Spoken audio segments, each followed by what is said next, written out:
Hey, what's up? In this video, we're going to cover crypto bridges, what they really are, how to use them, and then a step-by-step guide on using the most popular crypto bridges. So if you're not aware what a bridge is, it's like a digital highway that lets you move tokens from one blockchain to the next. Think of a blockchain as a separate island and its own ecosystem. Bridges allow you to transfer assets, data, smart contracts, NFTs between these islands, between these chains. For example, if you wanted to use Ethereum-based tokens on a different blockchain. Let's say you had USDT on Ethereum and you wanted to ape a meme coin on Solana or BNB. Bridges allow you to transfer those tokens from chain to chain. Some bridges lock your tokens on the chain and mint an equivalent amount on the other, while other uses liquidity pools to swap assets. So let's dive right into the most popular bridges. We're going to start with DeBridge, and I already have some USDT on base, and I want to move it to a different chain. So super easy to use. Connect your wallet. If you don't have one, you could use one like MetaMask, and then there are tons of chains to choose from. So as I mentioned, we are moving base USDT, and we're going to pick the chain of our preference, and let's go to BNB chain. Maybe BNB season is getting hot with CZ, fresh out of jail and learning what meme coins are and sharing a lot of activity. Maybe we want to throw our USDT from the base chain, as you can see right here, to the BNB chain. And the cool thing is if your wallet is EVM compatible, so it is the same address used across all the chains. So if you send yourself USDT on any chain that is EVM compatible, you'll have it in that same wallet. You'll just have to bridge from chain to chain to access it on whatever preferred chain you'd like. So right now we have $163 on base, and we are going to bridge that. Of course, there's going to be gas fees, and then there are going to be fees with the bridge. They're going to charge you some fees to do so, the transaction as well. So we want to switch it over to USDT on BNB. Let's go max, and we are doing about $163, and it's pretty quick as well. So you can see we're losing about $1.50 here from the fees, and then there's a gas fee as well.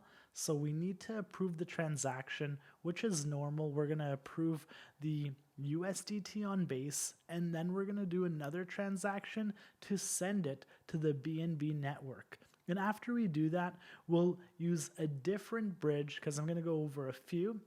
These are decentralized bridges. They're permissionless, they're trustless, you don't need to KYC, and you could bridge freely. There are some, cons with that, because there's chances of a smart contract hacks, which bridges are extremely targeted by hackers and malicious actors, because there's a ton of money to target, and we've seen a ton of bridges fall to these hacks, unfortunately, and users also losing a ton of funds. So that's kind of the downside, and then you have to trust the bridge as well. My tip for you is to always make sure you're clicking the right links. You're going to the Twitter, for example, you're going through that and making sure you're at the right link, because if you just Google DeBridge, or if you Google, wormhole, there's a chance that you're going to click on the wrong link. There's a ton of different options, and then they'll actually, wipe out your crypto. So you want to make sure you're going to the right bridge. And as you can see, our order has executed, and in a few seconds, we should receive our USDT on the Binance Smart Chain. Let's go ahead and move over to the portal bridge. This is powered by Wormhole. So now that we have moved our USDT to BSC, and these are EVM compatible chains, we're going to move it to a non-EVM compatible chain. So something like Solana. So let's go ahead and go BSC, and then we're going to go to USDT, and then we are going to connect our wallet. So MetaMask, we've connected our wallet, and now we want to send it to the Solana network. So let's send over some USDT on Solana.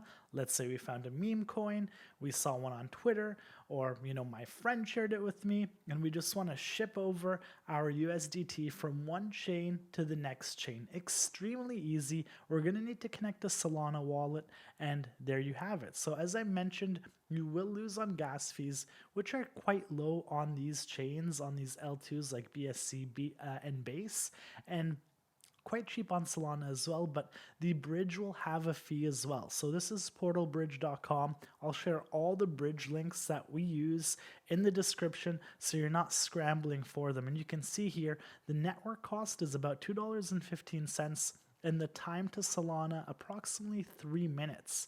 So we're going to go ahead, review the transaction, confirm it, and as easy as that, we got some USDT on. We're going to have to change the chain.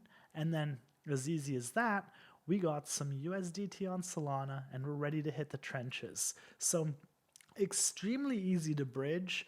Another popular bridge is Stargate, and same thing. You can, we just need to actually allow that transaction. Let's go back and you can see that we've successfully bridged over, and in a few minutes I'll show you guys the Phantom wallet. $158 is going to hit that. So there's a ton of different decentralized bridges that you could use, but I'm going to put you guys on some game here. I also love using a centralized exchange for a bridge because one, there are different pros and cons.